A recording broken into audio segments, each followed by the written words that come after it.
الحمد لله الذي شرفنا على سائر الأمم برسالة من اختصه من بين الأنام بجوامع الكلم وجواهر الحكم، وصلى الله تعالى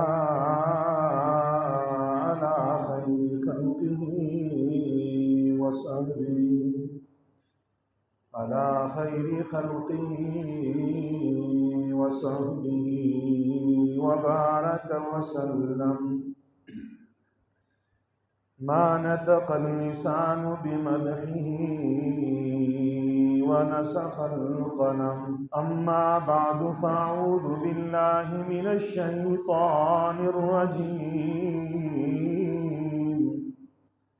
بسم الله الرحمن الرحيم. ومن يعظم شعائر الله فإنها من تقوى القلوب. صدق الله ورسوله النبي الأمي الكريم، ونحن على ذلك لمن الشاهدين والشاكرين، والحمد لله رب العالمين.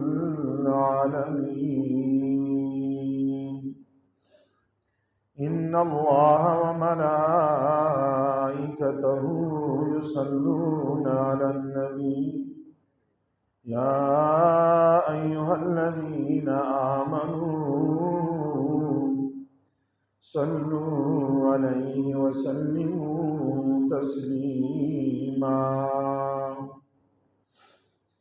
اللهم صل على سيدنا ومولانا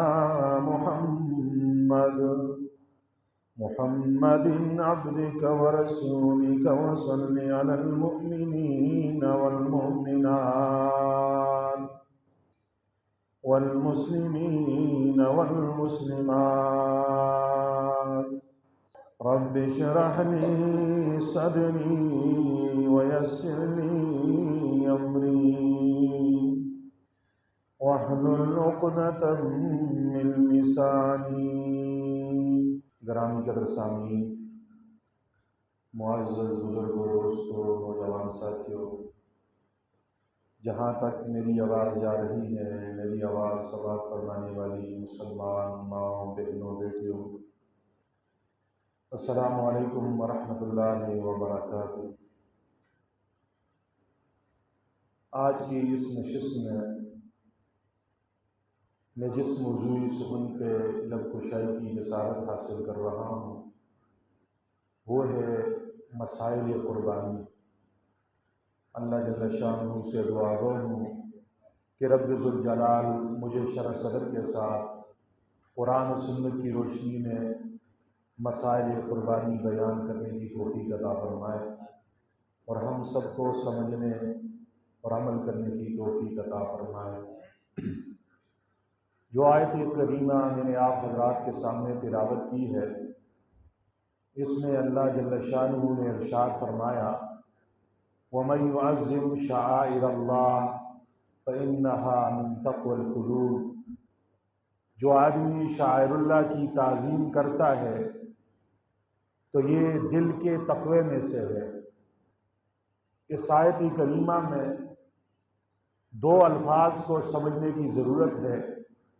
ایک ہے شعائر اللہ کسے کہتے ہیں، اور دوسرا ہے تعظیم کسے کہتے ہیں۔ شعائر اللہ میں جو شعائر کا لفظ ہے یہ شعیرہ کی جمع ہے۔ شعیرہ کا معنی ہوتی ہے علامت۔ شعائر اللہ سے مراد وہ اعمال ہیں جو دین کی علامات ہیں۔ شعائر اللہ سے مراد وہ اعمال ہیں جو دین کی نشانیاں ہیں، جیسے نماز، روزہ، زکوٰۃ، حج، قربانی، اذان، قرآن کریم، یہ سب شعائر اللہ ہیں۔ یہ دین کے وہ اعمال ہیں، وہ نشانیاں ہیں کہ جو آدمی یہ اعمال بجا لاتا ہے یہ اس کے دیندار ہونے کی علامات ہیں۔ جو آدمی حج کرے گا تو حج شعائر اللہ میں سے ہے، یہ ان اعمال میں سے ہیں جو دین کی نشانی اور علامت ہے، تو جو حج کرے گا یہ اس کے دیندار ہونے کی نشانی ہے۔ قربانی شعائر اللہ میں سے ہے، جو قربانی کرے گا یہ اس شخص کے دیندار ہونے کی علامت ہے۔ نماز شعائر اللہ میں سے ہے، یہ دین کی ایک علامت ہے، جو نماز پڑھے گا یہ اس آدمی کے دیندار ہونے کی نشانی ہے۔ تو شعائر اللہ سے مراد شریعت کے وہ اعمال ہیں جو دین کی نشانیاں ہیں، جو دین کی علامات ہیں۔ تعظیم کسے کہتے ہیں؟ تعظیم کہتے ہیں اعمال شریعہ کو اللہ کے حکم کے مطابق ادا کرنے کا نام تعظیم ہے۔ دین اسلام کے اعمال کو رب کی چاہت، رب کی مرضی اور رب کے قانون اور محمد رسول اللہ کے طریقے کے مطابق ادا کرنے کو تعظیم کہتے ہیں۔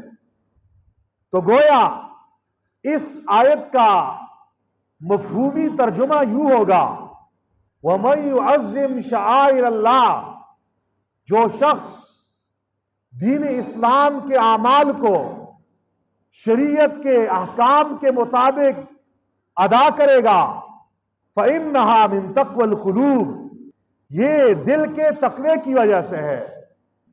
دین اسلام کے اعمال میں سے ایک عمل قربانی بھی ہے، اس لیے ہم نے قربانی کرنی بھی ہے، لیکن تعظیم کے ساتھ کرنی ہے۔ کس طرح تعظیم کرنی ہے؟ اللہ کے حکم کے مطابق ہم نے اس قربانی کا عمل پورا کرنا ہے۔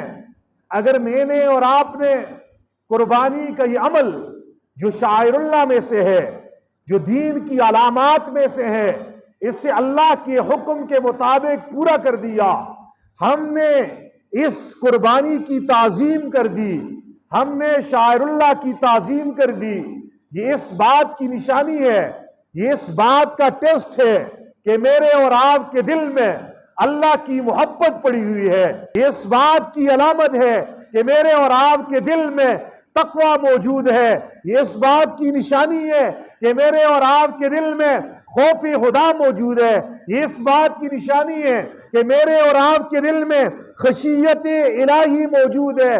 وجہ تو یہی ہے، آپ کماتے ہو، محنت کرتے ہو، ایک ایک روپیہ جوڑتے ہو، سال کے بعد حکم ہوتا ہے اسی پیسوں پہ جانور خریدو، اس کی خدمت کرو، اسے چارہ کھلاؤ اور اس کو مالش کرو، اور اس کی خدمت خاطر تواضع کرنے کے بعد اللہ کی محبت میں اللہ کے حکم کو پورا کرنے کے لیے اپنے ہاتھ سے اپنے ہی مال پر آپ جو چھری پھیر رہے ہو، یہ اللہ کی محبت کی نشانی ہے کہ تمہارے دل میں اللہ کی محبت موجود ہے، تم اللہ کی بات کو ماننے والے ہو، تم اللہ کے حکم کو اپنی مرضی کے مطابق پورے کرنے والے نہیں ہو، تم اللہ کے حکم کو اللہ کی مرضی کے مطابق پورا کرنے والے ہو، تم قربانی کی تعظیم کرنے والے ہو، یہ تمہارے دل کے تقوی کی نشانی ہے، یہ تمہارے دل کے تقوی کی نشانی ہے۔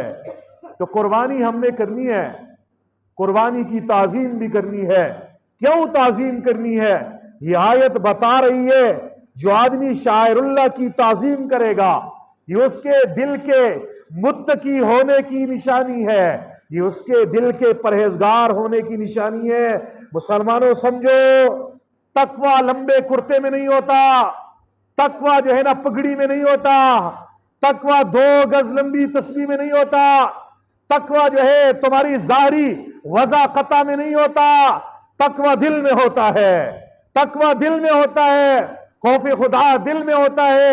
اس خوف خدا کا پتہ، اس تقوی کا علم، اس تقوی کا ٹیسٹ، اس کا پتہ وہاں چلتا ہے جب یہ بندہ اللہ کے ہر حکم کو اس کی مرضی کے مطابق ادا کرتا ہے، یہ اس کے متقی ہونے کی نشانی ہے۔ ایک شخص مسجد میں بیٹھے ہوئے تھے، سر جھکایا ہوا تھا، بڑے متقیوں والی شکل بنائی ہوئی تھی، حضرت عمر آ گئے. حضرت عمر کے ہاتھ میں ایک لاٹھی تھی. حضرت عمر نے اس کی گردن پہ ایسی لاٹھی ماری, فرمایا سر کو اوپر کر. حضرت عمر کہنے لگے گردن کیوں جھکائی ہوئی ہے؟ التقویٰ ہا ہونا, تقویٰ تو دل میں ہوتا ہے. تقویٰ دل میں ہوتا ہے, گردن میں نہیں ہوتا. تقویٰ لمبے لباس میں نہیں ہوتا. تقویٰ لمبے چوڑے دھاووں میں نہیں ہوتا. تقویٰ لمبی تصویر میں نہیں ہوتا. تقویٰ دل میں ہوتا ہے. کہاں ہوتا ہے؟ ایک حدیث میں حضور نے اپنے سینے کی طرف اشارہ کرتے ہوئے ارشاد فرمایا التقویٰ ہا ہونا, تقویٰ دل میں ہوتا ہے. اس تقوی کا علم قربانی سے ہوگا. اس تقوی کا پتہ قربانی کرنے سے چلتا ہے. اور بات یاد رکھیے, لن ینال اللہ لحومها ولا دماؤها ولکن ینالہ التقویٰ منکم. اللہ کو تمہارے قربانی کے جانوروں کا نہ گوشت پہنچتا ہے نہ خون پہنچتا ہے. اللہ کو تمہارے دل کا تقویٰ پہنچتا ہے. اللہ تمہارے دل کے اس احساس اور جذبے کو لینا چاہتے ہیں. میرا بندہ کس احساس سے, کس جذبے سے میرے حکم کو پورا کر رہا ہے؟ آیا خوشی خوشی قربانی کر رہا ہے, یا دلی خوشی نہیں ہے, خوش دلی سے نہیں کر رہا, کراہت سے کر رہا ہے, ناگواری سے کر رہا ہے؟ جو دین اسلام کے اعمال کو اللہ کے حکم شریعت کے قانون کے مطابق پورا کرے گا, یہ شاعر اللہ کی تعظیم کرنے والا ہے. قربانی بھی شاعر اللہ میں سے ہے, جو کل ہم انشاءاللہ کریں گے. دو چیزوں میں عام طور پہ کوتاہیاں ہو جاتی ہیں. لوگ قربانی کرتے ہیں, کبھی تو ان شرائط کا لحاظ نہیں رکھتے جو قربانی بلکہ ہر نیک عمل کے قبول ہونے کی شرط ہے, اور کچھ وہ ہیں جو ان شرائط, ان مسائل کا خیال نہیں کرتے جن پر کسی عمل کے صحیح ہونا موقوف ہے. دو طرح کی شرائط ہیں. کچھ شرائط اور کچھ مسائل وہ ہیں جن پر قربانی کا صحیح ہونا موقوف ہے. ان مسائل کے مطابق قربانی نہیں کرو گے, قربانی سرے سے نہیں ہوگی. اور کچھ مسائل اور شرائط وہ ہیں, اگر آپ ان شرائط, ان مسائل کے مطابق قربانی نہیں کریں گے, آپ کی قربانی دنیا کے لحاظ سے شاید صحیح ہو جائے لیکن اللہ کے دربار میں قبول نہیں ہوگی. اللہ کے دربار میں قبول نہیں ہوگی. پہلی شرائط وہ ہیں جن کو پورا کرنے سے عبادت قبول ہوتی ہے. دوسری شرائط وہ ہیں جن کو پورا کرنے سے عبادت صحیح ہو جاتی ہے. تو قربانی بھی ایک عمل ہے, اس میں بھی کچھ شرائط وہ ہیں جس کی وجہ سے قربانی قبول ہوتی ہے, اور کچھ شرائط وہ ہیں جن کی وجہ سے قربانی صحیح ہو جاتی ہے. قربانی کے قبول ہونے کی شرائط میں سے پہلی شرط یہ ہے کہ قربانی کرنے والا مسلمان ہو. کافر 1000 جانور ذبح کر دے, قربانی اللہ کے ہاں قبول نہیں ہوگی. قربانی کے قبول ہونے کے لیے پہلی شرط ہے کہ بندہ مومن ہو, ایماندار ہو, اس کا عقیدہ ٹھیک ہو, اس کے عقیدے میں بگاڑ نہ ہو, اس کے عقیدے میں شرک نہ ہو, وہ اللہ کے ساتھ کسی نبی کو, کسی ولی کو اللہ کی ذات میں, اللہ کی صفات میں, اللہ کے افعال میں شریک نہ کر رہا ہو. اگر شرک ہے, اللہ کی ذات میں شرک کر رہا ہے یا اللہ کی صفات میں شرک کر رہا ہے, نبیوں کو اللہ کے مقام پہ پہنچا رہا ہے, نبی کو بھی مشکل کشا سمجھ رہا ہے, حضرت علی کو بھی مشکل کشا سمجھ رہا ہے, اولیاء اللہ کو بھی مشکل کشا سمجھ رہا ہے, یہ 1000 دمبے ذبح کر دے, اس کی قربانی قبول ہی نہیں ہے کیونکہ یہ مومن نہیں ہے, یہ مشرک ہے. پہلی شرط قربانی کے قبول ہونے کے لیے کہ وہ بندہ مومن ہو, مشرک نہ ہو, وہ مسلمان ہو, کافر نہ ہو, وہ بدعتی بھی نہ ہو. اور یاد رکھو ایک باریک مسئلہ یہاں ہی بتا کے میں آگے جا رہا ہوں. اگر آپ نے ایک گائے کو لیا, 7 آدمی شریک ہیں, اس میں 6 آدمی پکے مومن ہیں, صحیح مومن ہیں, اس معنی میں مومن ہیں کہ وہ شرک نہیں کرتے اللہ کے ساتھ. ایک بندہ ایسا ہے اس کے عقیدے میں گڑبڑ ہے, اس کا عقیدہ خراب ہے, وہ پیغمبر کو خدا کے مقام پہ پہنچاتا ہے, وہ پیغمبر کو عالم الغیب سمجھتا ہے, وہ پیغمبر کو ہر جگہ ہر مقام پہ حاضر و ناظر سمجھتا ہے، وہ پیغمبر کو مختار کل سمجھتا ہے کہ سارے اختیارات ہر نبی کے پاس ہے اور حضور نبی کریم کے پاس بھی ہیں، وہ پیغمبر کو مشکل کشا اور حاجت روا سمجھتا ہے۔ 6 سب صحیح العقیدہ مسلمان ہیں، ایک ایسا بے ایمان بد عقیدے کو ساتھ شامل کر دیا تو مسئلہ سمجھیے سب کی قربانی نہیں ہوگی، کسی کی قربانی نہیں ہوگی۔ ہاں، عقیدہ بڑا اہمیت کا حامل ہے، اس لیے جو لوگ اپنے ساتھ شرکا بناتے ہیں، دیکھو ان کے عقیدے کیسے ہیں۔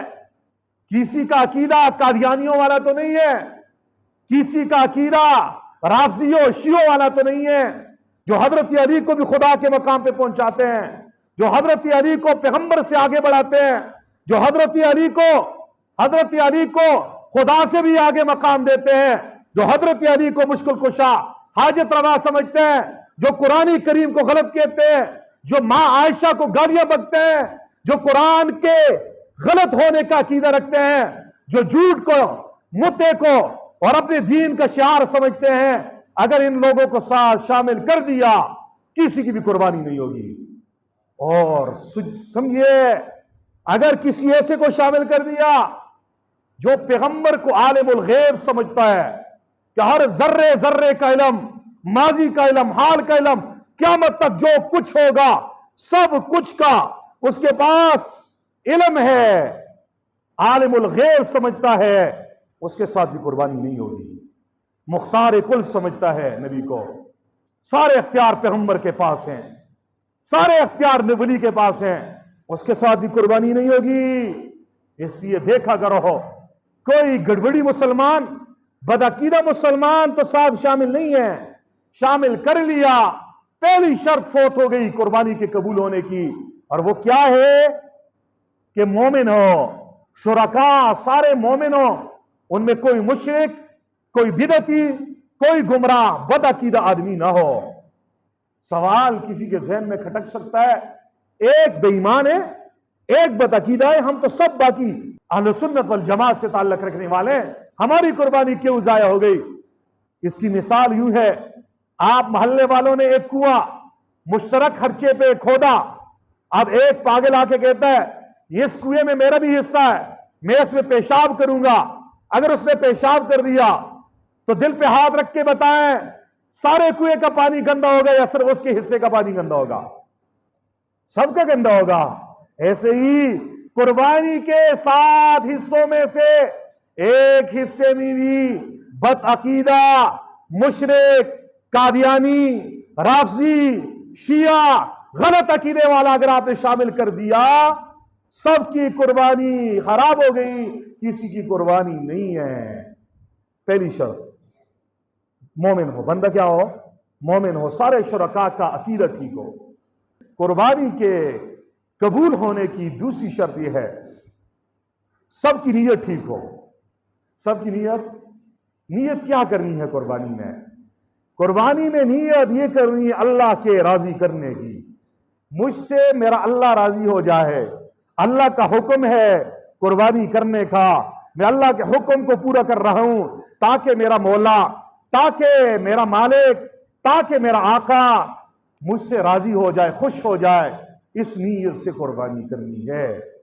لہذا اگر یہ شرط نہیں پائے گی، 7 شرکاء میں سے ایک آدمی کی نیت میں بھی گڑبڑ ہے، ایک کی نیت میں بھی گڑبڑ ہے، تو سب کی قربانی نہیں ہوگی۔ 7 میں سے اگر ایک کا ارادہ ہے کہ مجھے گوشت ملے گا، میں تکے بناؤں گا، میں کباب بناؤں گا، میں موجے اڑاؤں گا، اس کی نیت اللہ کو راضی کرنے کی نہیں ہے، اس کی نیت اللہ کے حکم کو پورا کرنے کی نہیں ہے، اس کی نیت قربانی کے گوشت کھانے کی ہے، تو سمجھ جاؤ ایک کی نیت فاسد ہے، ایک کی نیت خراب ہے، ایک کی نیت خراب ہونے کی وجہ سے 7 کی قربانی رد ہو جائے گی۔ مثال وہی کنویں والی ہے کہ ایک شریک نے کنویں میں پیشاب کر دیا تو سب شرکاء کے حصے کا پانی بھی گندا ہو گیا۔ اسی طریقے سے قربانی کے شرکاء میں سے ایک آدمی کی نیت اگر خراب ہے، وہ اللہ کو راضی کرنے کی نہیں ہے، وہ گوشت کھانے کی ہے، وہ کسی دنیاوی نام و نمود کی ہے، وہ دنیا والوں سے واہ واہ داد لینے کی ایک کی نیت کے فساد سے سب کی قربانیاں خراب ہو جائیں گی. ہم لوگ قربانی کا جانور لیتے ہیں اس وقت بھی نہیں پوچھتے. جب شرکا اپنے ساتھ ہم ایک ٹیم بناتے ہیں 6-7 آدمیوں کی, ہم یہ نہیں دیکھتے میرے ساتھ جتنے بھی شرکا ہیں ان کا عقیدہ کیسا ہے, عقیدے میں گڑبڑ تو نہیں ہے, اور میرے ساتھ جو شرکا ہیں ان کی نیت کیا ہے. اگر کہیں گڑبڑ ہے تو پہلے سے سمجھا دیا جائے, جس کی نیت خراب ہے اسے کہہ دیا جائے گوشت آپ کو مفت میں ملے گا, گوشت ملے گا. اللہ کو گوشت نہیں چاہیے, اللہ کو نہ گوشت پہنچتا ہے نہ خون پہنچتا ہے, اللہ کو تمہارے دل کا جذبہ پہنچتا ہے, اللہ کو وہ تقوی پہنچتا ہے, اللہ کو محبت پر خوف پہنچتا ہے. میرا یہ بندہ اپنے خون پسینے کی کمائی پہ اس نے جانور خریدا میرے حکم پر, میرے خوف سے. کیسا خوف؟ محبت پر خوف سے. یہ آج اپنے جانور پہ چھری پھیر رہا ہے. کس لیے پھیر رہا ہے؟ مجھ سے میرا رب راضی ہو جائے. اسے تقوی کہتے ہیں. اللہ یہ چیز دیکھتے ہیں, اللہ یہ چیز دیکھتے ہیں. اس لیے دوسری شرط قربانی کی قبول ہونے کی یہ ہے کہ سب شرکا کی نیت ٹھیک ہو. تیسری شرط یہ ہے اخلاص ہو. کیا ہو؟ اخلاص ہو. اخلاص کے ساتھ یہ قربانی کرے, کوئی اور غرض اس کی نہ ہو. تو قربانی کے اللہ کے دربار میں قبول ہونے کی 3 شرائط ہیں. پہلی شرط یہ ہے قربانی کے تمام شرکا مومن ہوں, سب کا عقیدہ قرآن و سنت کے مطابق ہو, کسی کا عقیدہ شرکیہ نہ ہو, بدعت والا نہ ہو. دوسری شرط یہ ہے کہ سب کی نیت ٹھیک ہو. تیسری شرط یہ ہے کہ سب اخلاص والے ہوں, ریا والے, نمود و نمائش والے یہ نہ ہو کہ دنیا کو دکھلاوے کے لیے کر رہے ہیں. آج یہ چیز زیادہ ہے, یہ چیز زیادہ ہے. قربانی لوگ کرتے ہیں نا, پیسے بھی لگا رہے ہیں, مال و دولت بھی ضائع کر رہے ہیں, لیکن اخلاص نہیں ہے, نمود و نمائش ہے. دنیا کو دکھلاوے کے لیے کر رہے ہیں اور نیکی کر رہے ہو. کس کے لیے کر رہے ہو؟ اللہ کے لیے کر رہے ہو. تو پھر اس نیکی میں اخلاص شامل ہونا چاہیے, ریا نہ ہو. اس لیے فقہا نے کہا ہے جس آدمی پہ قربانی واجب ہے اس بیچارے کی تو مجبوری ہے, وہ اعلانیہ کرے گا, سب کے سامنے کرے گا. جس کی قربانی نفلی ہے, واجب نہیں ہے, اس کے لیے بہتر ہے وہ چھپ کے قربانی کرے تاکہ ریا کا خطرہ نہ ہو. ایسے ہی فرض نماز کے لیے ہماری شریعت کا حکم یہ مسجد میں آؤ, اعلانیہ پڑھو. فرض زکوٰۃ کھلے عام سب کے سامنے دو تاکہ باقی بھی لوگ زکوٰۃ دیں. فرض نماز مسجد میں پڑھو. فرض عبادتوں میں آپ اعلانیہ ان عبادتوں کو بجا لاؤ. شریعت کا فلسفہ یہ ہے نفلی عبادتوں میں جتنا آپ خفیہ ان کو ادا کر سکتے ہو, اس میں پوشیدگی اختیار کر سکتے ہو, چھپ چھپ کے نفلی عبادتیں کرو. اس لیے تو نبی کریم صلی اللہ علیہ وسلم کی سیرت مجھے اور آپ کو یہ بتا رہی ہے. حضور فرض نماز مسجد میں پڑھا کرتے تھے, تہجد کی نماز, نفلی نمازیں حضور اپنے حجرے میں پڑھا کرتے تھے تاکہ زیادہ سے زیادہ اس میں اخلاص شامل ہو جائے. تو قربانی ایک عمل ہے, ہر عمل کے قبول ہونے کے لیے 2 طرح کی شرائط ہیں. پہلی شرائط کو شرائط قبول کہتے ہیں, دوسری کو شرائط صحت کہتے ہیں. شرائط قبول 3 ہیں. عقیدہ ٹھیک ہو, نمبر 2 نیت ٹھیک ہو, نمبر 3 اخلاص ہو. نمبر 3 کیا ہو؟ اخلاص ہو. دوسری قسم کی شرائط وہ ہیں جن کو شرائط صحت کہتے ہیں. اگر ان شرائط میں سے کوئی ایک شرط فوت ہو گئی تو آپ کی قربانی صحیح نہیں ہوگی. لہذا ان مسائل اور ان شرائط کو بھی ہم نے سمجھنا ہے. اور آج کی نشست میں یہ دوسری قسم کی شرائط جنہیں شرائط صحت کہتے ہیں ان پر مذاکرہ کر رہا ہوں. لہذا قربانی اللہ کے دربار میں مقبول بنانے کے لیے 2 کام کرنے ہیں آپ نے. ابھی بھی 1 دن ہے. نمبر 1 قربانی کے مسائل کا علم حاصل کر لو. نمبر 2 اپنے نیتوں میں اخلاص پیدا کر لو. کیا پیدا کر لو؟ بس اپنی نیتوں کو ٹٹول دو. میں کس لیے کر رہا ہوں؟ اللہ کی رضا کے لیے کر رہا ہوں. بے فکر ہو جاؤ اور مسائل سیکھو. انشاءاللہ بھی میں وہ مسائل آپ کے سامنے بیان کر رہا ہوں. پہلا مسئلہ, قربانی کا رکن کیا ہے؟ رکن مین ستون کو کہتے ہیں. اگر وہ رکن فوت ہو گیا تو سرے سے وہ عمل ہوتے نہیں ہیں. قربانی کا ایک ہی رکن ہے اور وہ رکن ہے خون بہانا کیا ہے؟ خون بہانا۔ محسوس آدمی محسوس دنوں میں محسوس جانور کا محسوس طریقے سے جب خون بہائے گا، یہ قربانی کا رکن ہے۔ خون بہانا، خون بہانا قربانی کا رکن اعظم ہے، سب سے بڑا رکن ہے۔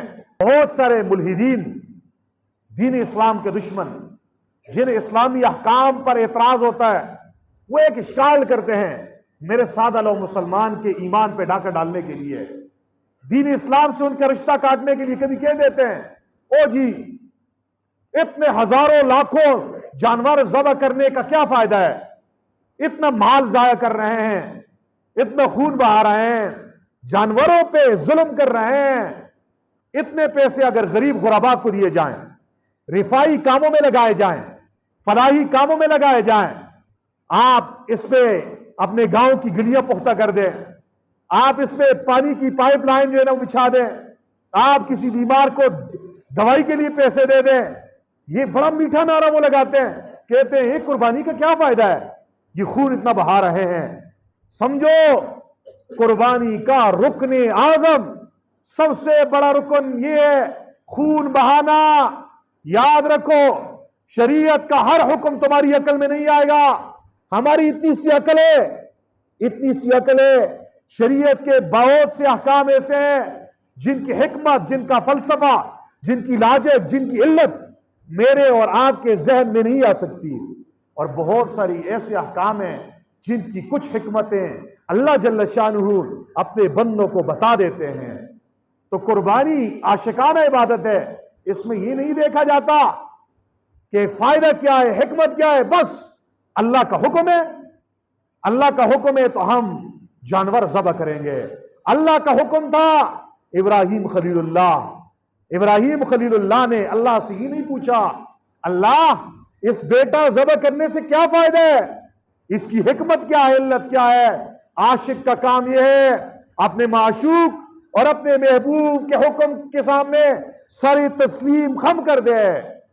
ایسے قربانی ایک عاشقانہ عبادت ہے، ہم بس اللہ کے حکم کو پورا کر رہے ہیں، ہماری عقل میں اس کے فائدے آئے یا نہ آئے۔ رہی ان ملحدین اور ان سیکولر لوگوں کے اس اعتراض کا جواب، اس کے اعتراض کا جواب ایک ہی ہے، ہم کہتے ہیں اسلام سے زیادہ غریب غربا، لاچاروں اور غریبوں مسکینوں مفلسوں کا ہمدرد مذہب اور کوئی نہیں ہے۔ آپ اتنے ہمدرد بن رہے ہو، آج قربانی پہ اعتراض کر رہے ہو، تو سال کے 11 مہینے تم کہاں سوئے ہوتے ہو؟ سال کے 11 مہینے غریب غربا کے اوپر خرچ کرنے کی ترغیب دیا کرو۔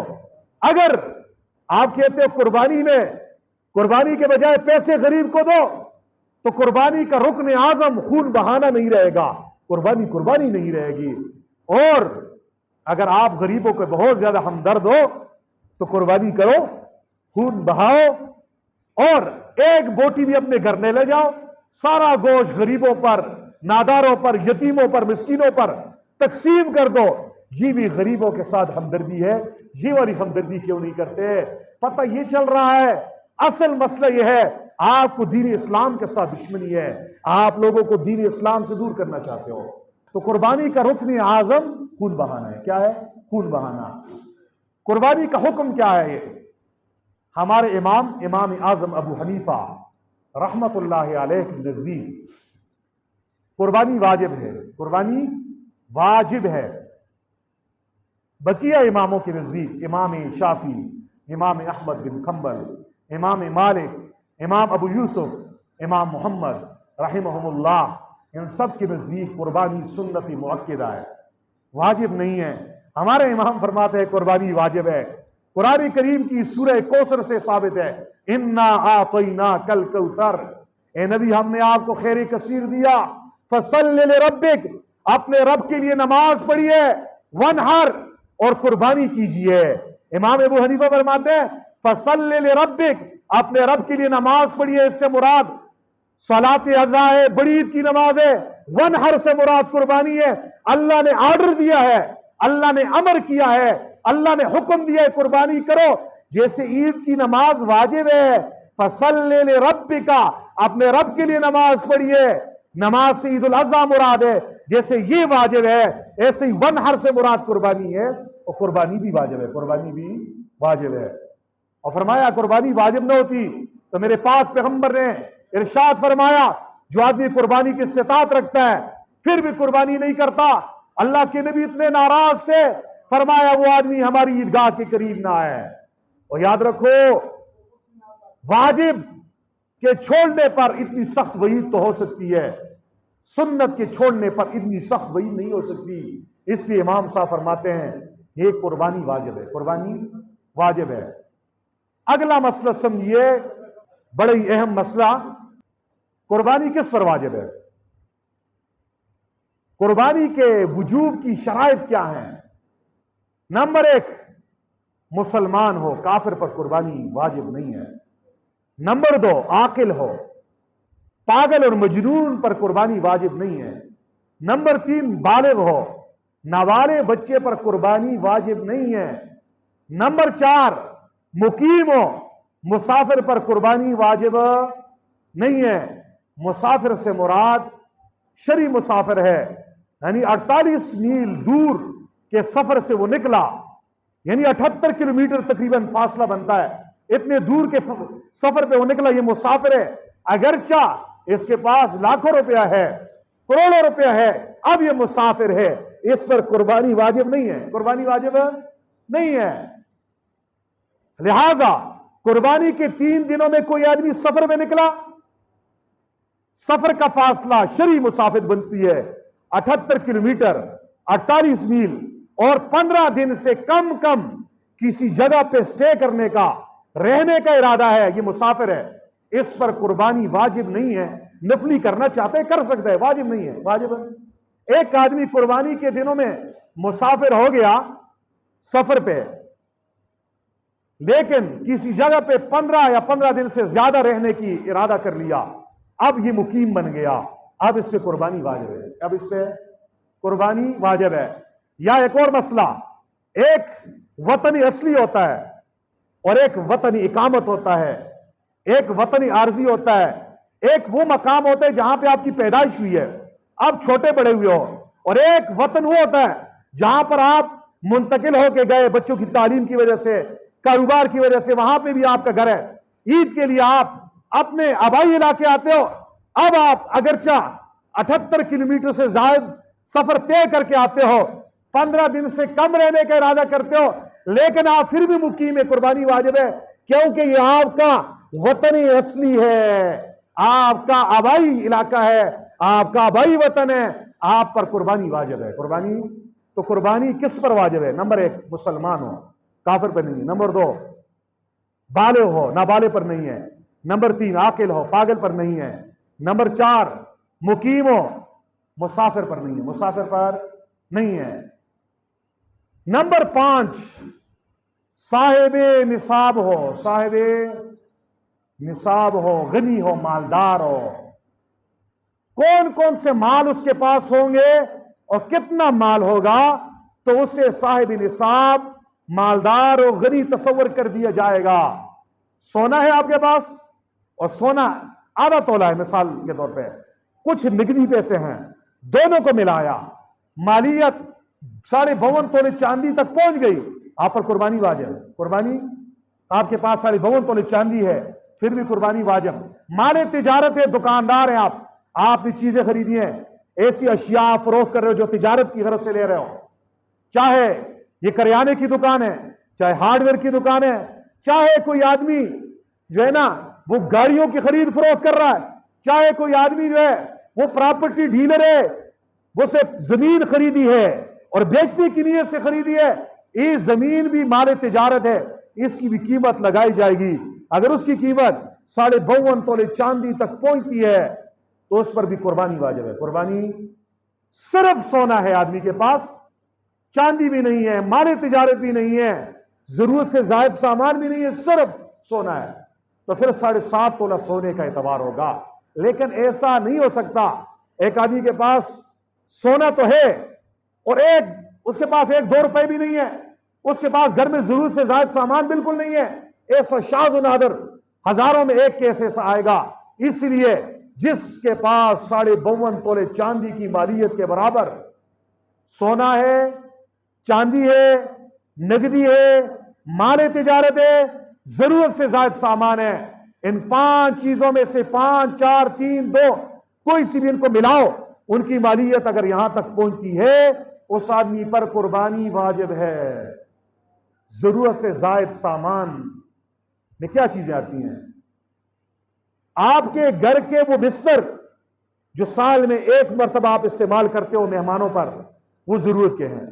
جو ایسے ہیں جو سال میں 1 مرتبہ استعمال کے نہیں آتے، وہ ضرورت سے زائد ہے، ضرورت سے۔ آپ کے کپڑے جو 3 سے اوپر ہیں، یہ ضرورت سے زائد ہے، 3 ضرورت ہے، اس کے بھی ریٹ لگایا جائے گا۔ آپ کے گھر کے وہ برتن جو ضرورت سے اوپر ہیں، یہ بھی ان کے بھی حساب کیا جائے گا۔ آپ کے گھر میں جو شو پیس پڑے ہوئے ہیں مختلف، ان کی قیمت بھی اس میں ایڈ کی جائے گی۔ آپ نے کسی جگہ پہ BC ڈالی ہوئی ہے اور آپ کی جتنی قسطیں جمع ہو گئی ہیں ان کے پیسے بھی جمع کرو گے۔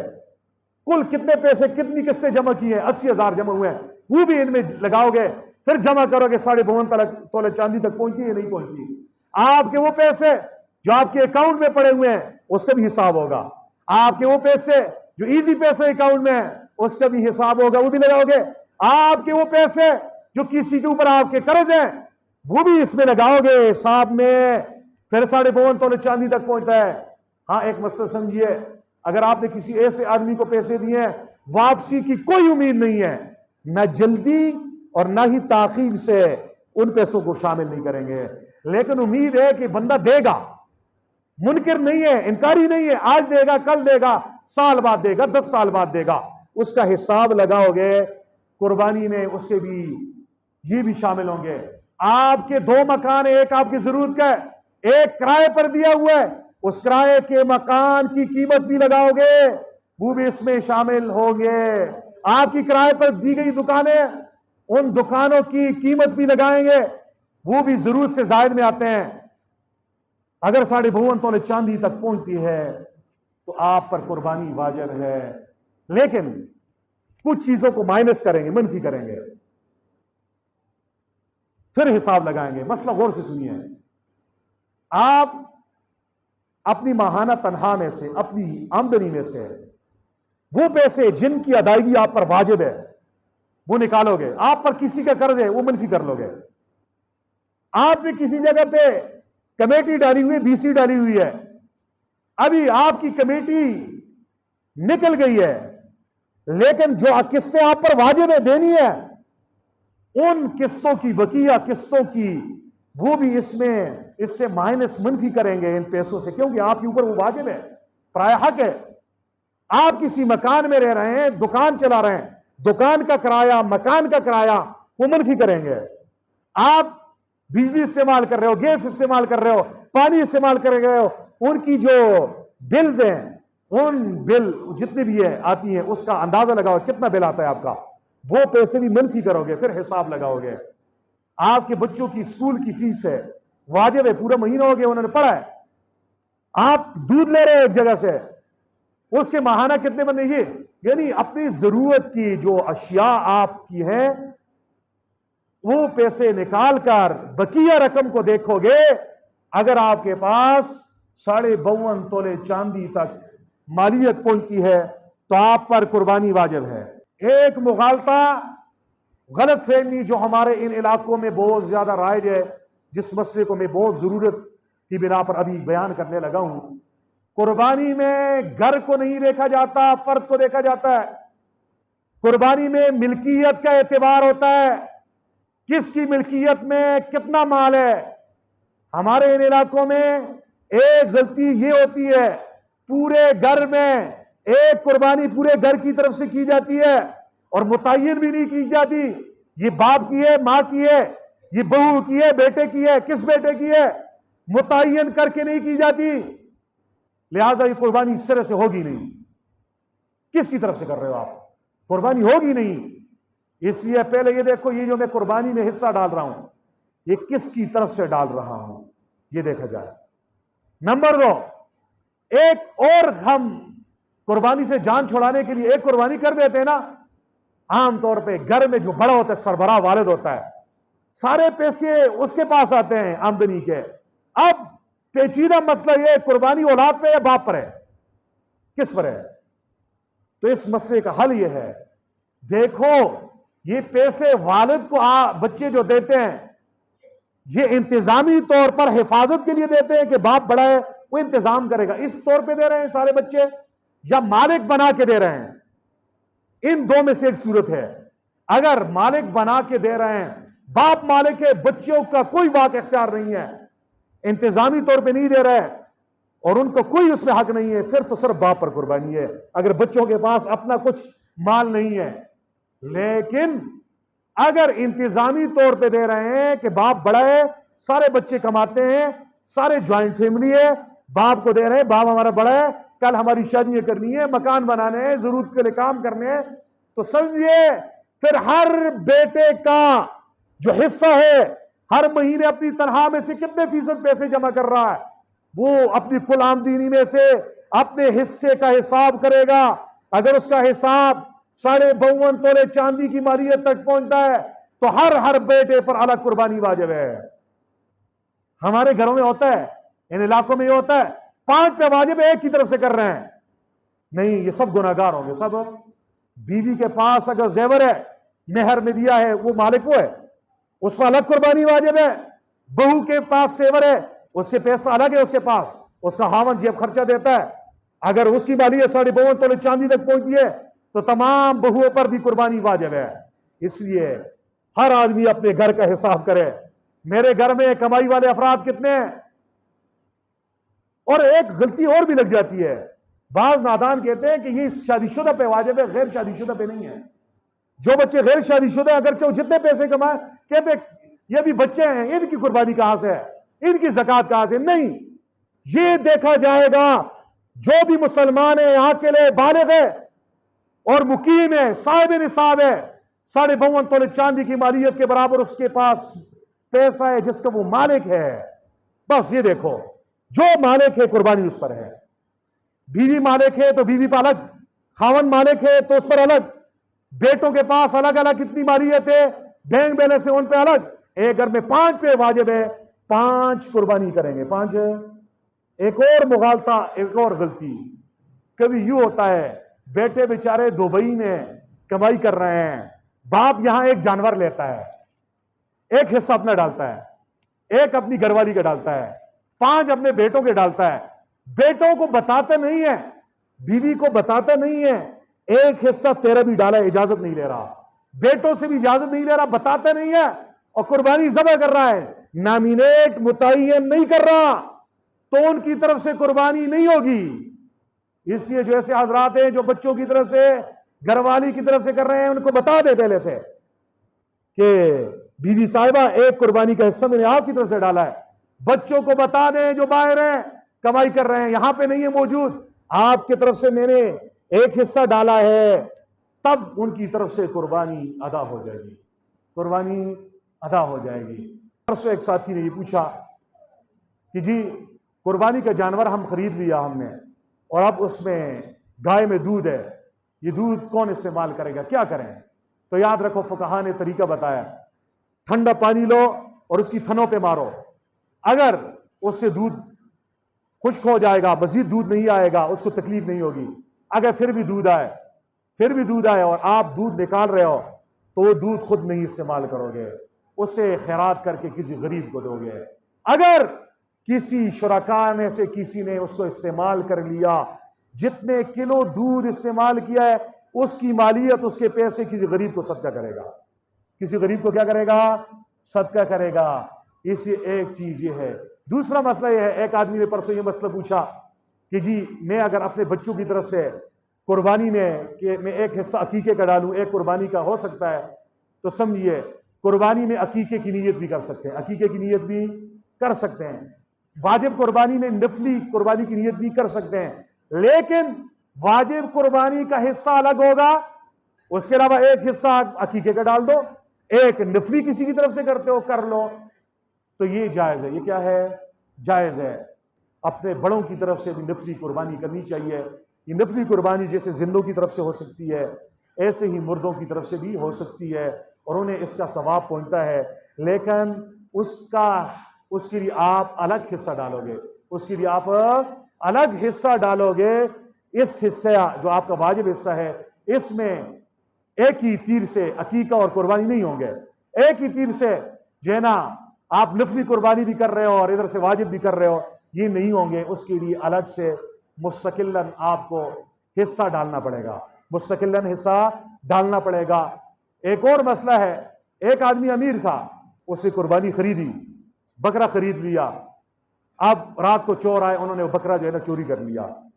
امیر نے خریدا ہے، مسئلہ الگ ہے، غریب نے خریدا ہے، مسئلہ الگ ہے۔ امیر نے خریدا ہے، یہ دوسرا خریدے گا کیونکہ اس پہ قربانی واجب ہے، پہلا چلا گیا۔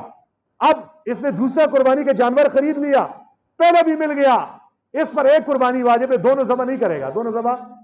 غریب آدمی نے قربانی کا جانور خریدا، واجب قربانی نہیں تھی، اس نے اپنے اوپر خود واجب کی ہے، لے لیا، رات کو چور آئے، اسے چوری کر گئے۔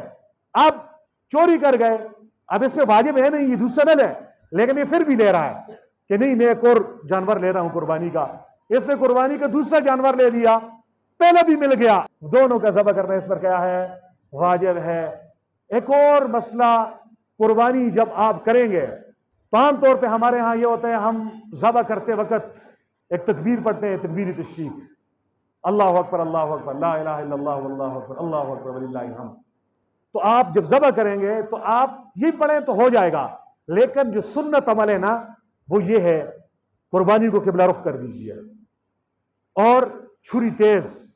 ادب یہ ہے کہ آپ نے دائیں ہاتھ میں لیں، دائیں ہاتھ میں لیں، اور ادب یہ ہے کہ جو ذبح کرنے والا ہے نا وہ آدمی اللہ کا نام لے۔ اللہ کا نام کیا لے گا؟ بسم اللہ واللہ اکبر، بسم اللہ واللہ اکبر، واو کے ساتھ۔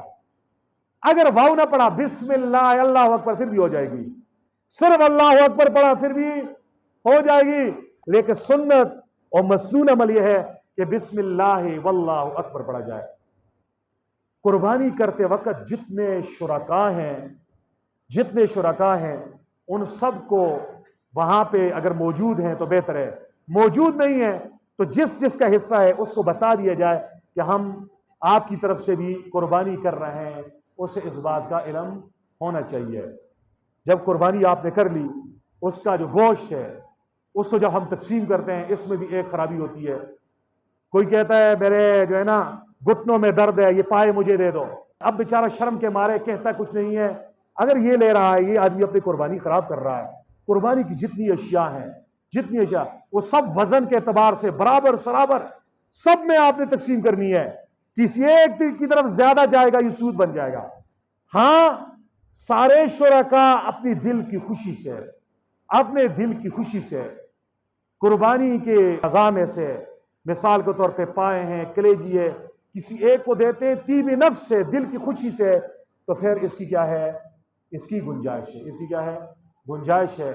رہی قربانی کی کھال کا مسئلہ، تو ہمارے علاقوں میں ایک اور غلطی بھی ہے اور اس میں مزید ابھی اضافہ ہو رہا ہے، کیونکہ ہم آج کل خود کام کرنے والے نہیں ہیں، تو ہمارے یہاں پہ کسائی حضرات آ جاتے ہیں، تو کھال ہم اس کو دے دیتے ہیں، تو اجرت میں کسائی صاحب کو یہ کھال آپ نہیں دے سکتے، یہ نہیں دے سکتے۔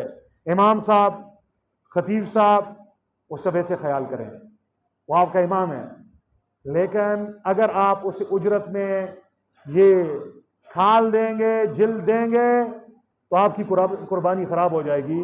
اس لیے امام صاحب کو اجرت میں نہ دیں۔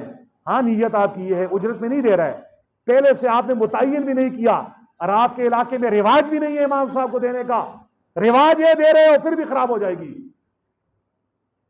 پھر بھی خراب ہو جائے گی۔ اس لیے اگر کوئی ایسا علاقہ ہے جہاں پہ امام صاحب کو نہیں دے رہا ہے اور وہاں کا دستور رواج بھی نہیں ہے امام صاحب کو قربانی کی کھال دینے کا، اور آپ اس کو غریب سمجھ کے دے رہے ہو، تو پھر جائے گا۔ وآخر دعوانا الحمدللہ رب العالمین۔